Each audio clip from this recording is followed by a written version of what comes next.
Breaking news mga idol. Last Sunday ay nasaksihan natin ang pagrampa ni Iliana Maria Adjuana sa preliminary rounds ng swimsuit competition ng Miss Earth 2023. Na kung saan standouts ang kanyang mga naging performance sa pagrampa ng gabing yun. With the perfect body proportion na may vital statistics na 3'3", 2'2", 3'4", talaga namang pina-impress ni Iliana Maria Adjuana ang mga audience at mga judges ng Miss Earth 2023. Si Iliana Maria Adjuana so far ang pinaka-flawless na naging kandidata ng Miss Earth na galing Pilipinas na kung saan mas lalong lumiit ang kanyang baywang ngayon nasa 22 na ang waistline daig pa ang soft drinks bottle.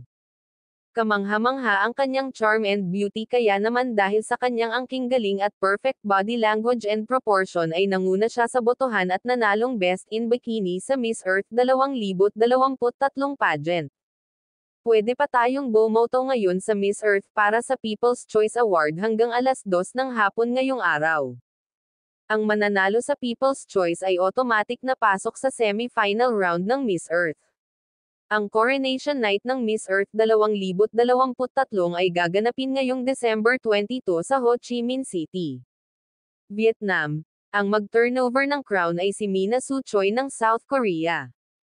Dahil sa malaking hatik at impact sa social media ng Miss Earth pageant ay nag-offer na ang mga national director ng iba't ibang bansa na sa kanila idadaos ang susunod na Miss Earth pageant na kung saan nakuha ng Thailand ang 2024, sa 2025 naman ay sa bansang South Korea gaganapin, 2026 sa Myanmar at 2027 ay sa Indonesia ang maging host na bansa sa mga susunod na Miss Earth pageant.